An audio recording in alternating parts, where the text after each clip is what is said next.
జరగబోతాయి సమ్మేళనాలు, ఆత్మీయ సమ్మేళనాలు కావచ్చు, గల్ఫ్ సమ్మేళనాలు కావచ్చు, మిగతా అన్ని కార్యక్రమాలు చేస్తున్నారు. అసలు ఏంటి ప్రజలకు ఏం చెప్పాల్సి? ఒకటి నిజామాబాద్ పార్లమెంట్లో మాత్రం కాంగ్రెస్ పార్టీ జెండా ఎగురవేయబోతుంది. ముఖ్యంగా మేము ఈ పద్మశాలి ఆత్మీయ సమ్మేళనాలు కావచ్చు, గల్ఫ్ కార్మికుల బాధల గురించి సమ్మేళనాలు కావచ్చు, ఇవన్నీ కూడా ఎందుకు చేస్తున్నామంటే గత 10 సంవత్సరాలుగా ఏ విధంగా గల్ఫ్ కార్మికులు వాళ్ళ కష్టాలు, సమస్యలు ఏవి కూడా పోయిన ప్రభుత్వం కావచ్చు, రాష్ట్రంలో ఉన్న ప్రభుత్వం కావచ్చు, కేంద్రంలో ఉన్న ప్రభుత్వం వాళ్ళ సమస్యలు పట్టించుకున్న పాపాన బోలే. అది ప్రస్తావించుకుంటూ గల్ఫ్ కార్మికులకు ఉన్న బాధలను, వాళ్ళ కష్టాలను తీరుస్తామని ఎన్నికల్లో భాగంగా చెప్పడం జరిగింది, హామీ ఇవ్వడం జరిగింది. గల్ఫ్ వెల్ఫేర్ బోర్డు ఏర్పాటు చేసి వాళ్ళకు ఉన్న సమస్యలన్నింటినీ కూడా తీరుస్తామని చెప్పి ఈ సందర్భంగా హామీ ఇస్తున్నాం.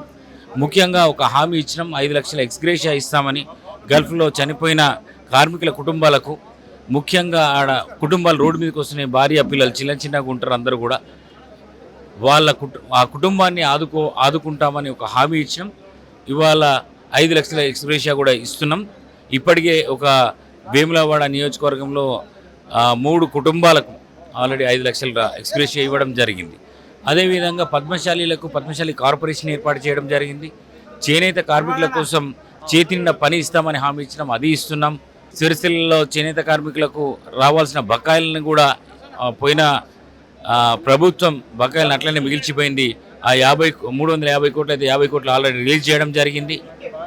చేనేత కార్మికులకు పద్మశాలి కార్పొరేషన్ ఏర్పాటు, చేనేత సహకార సంఘాలను కూడా బలోపేతం చేసి చేనేత వర్గానికి న్యాయం చేయాలని ఒక ఆలోచన రేవంత్ రెడ్డి ప్రభుత్వానికి ఉంది. అదే ఇవాళ మాకు అన్ని విధాలుగా కాంగ్రెస్ పార్టీ ఆ రోజు ప్రవేశపెట్టిన ఫీ రియంబర్స్మెంట్ కావచ్చు, బీసీ వర్గాలు చాలా బాగుపడ్డాయి. ముఖ్యంగా బీసీ విద్యార్థులకు ఫీ రియంబర్స్మెంట్ వల్ల చాలామంది ఇంజనీర్లు, డాక్టర్లు పెద్ద ఉద్యోగాలు చేస్తున్నారు. అప్పుడు కాంగ్రెస్ ప్రభుత్వ విధానాల వల్ల ఇవాళ కాంగ్రెస్ పార్టీ వైపు ఎందుకు చూస్తున్నారంటే మేము ఇచ్చిన గ్యారంటీలను 5 గ్యారంటీలను పూర్తి చేశాం. అందుకే కాంగ్రెస్ పార్టీ వైపు ప్రజలు చూస్తున్నారు. తప్పకుండా జీవన్ రెడ్డి గారు పార్లమెంటు వెళ్తారని నాకు పూర్తి విశ్వాసం ఉంది. ఇక్కడున్న ప్రజలు కూడా జీవన్ రెడ్డి గారిని బలపరుస్తున్నారు. తప్పకుండా కాంగ్రెస్ పార్టీ విజయకేతనం ఎగరవేస్తుంది. ఏదైనా కానీ Jeevan Reddy is a senior candidate, అంటే సీనియర్ పొలిటీషియన్. గత 5 దశాబ్దాలుగా ప్రజలకు సేవ చేస్తూనే ఉన్నాడు. కాంగ్రెస్ పార్టీ విధానాలు ప్రజలకు నచ్చుతున్నాయి కాబట్టి ఇద్దరు కూడా ప్లస్సే, దాంట్లో తేడా ఏం లేదు వాళ్ళిద్దరు. రైతులు బాగా సమస్యలు ఎదుర్కొంటారు, రైతులు కూడా మీకు బాగా సపోర్ట్ చేసేందుకు అవకాశం ఉంది. రైతులు కూడా ఇప్పుడు రైతుల గురించి నువ్వు అడిగినావు కాబట్టి చెప్తున్నా. పసుపు బోర్డు తీసుకొస్తా అన్నాడు. పసుపు బోర్డు 100 రోజులు ఏదో హామీ ఇచ్చిండు, ఇది బాండ్ పేపర్ మీద రాసి ఇచ్చిండు, కానీ పసుపు బోర్డు ఇప్పటివరకు రాలేదే. మరి 6 నెలల కింద హామీ ఇచ్చిండు. స్వయంగా మా ప్రధానమంత్రి మోడీ మహబూబ్నగర్ సభలో మాట్లాడుతూ పసుపు బోర్డు నిజామాబాద్లో ఏర్పాటు చేస్తున్నామా అని అసెంబ్లీ ఎన్నికల సమయంలో చెప్పిండు. మరి ఇప్పటివరకు పసుపు బోర్డు ఎందుకు ఏర్పాటు చేయాలి 6 నెలల్లో? ఇప్పుడు ఏమంటున్నారు, పసుపు బోర్డు ఏర్పాటు చేస్తాం, ఇప్పుడు ఎంపీగా గెలిపిండ్రు అంటున్నారు. ఇవన్నీ మోసాలు కావా? మరి చెరుకు ఫ్యాక్టరీ అండ్ షుగర్ ఫ్యాక్టరీ, ఏమైనా షుగర్ ఫ్యాక్టరీ కూడా తెరిపిస్తున్నారు. మరి 5 సంవత్సరాల కాలంలో ఏం చేసినావు? ప్రభుత్వ రంగ సంస్థలను అమ్మేస్తున్నారు, కానీ ప్రభుత్వ రంగ సంస్థలను వీళ్ళు బలోపేతం చేస్తారా?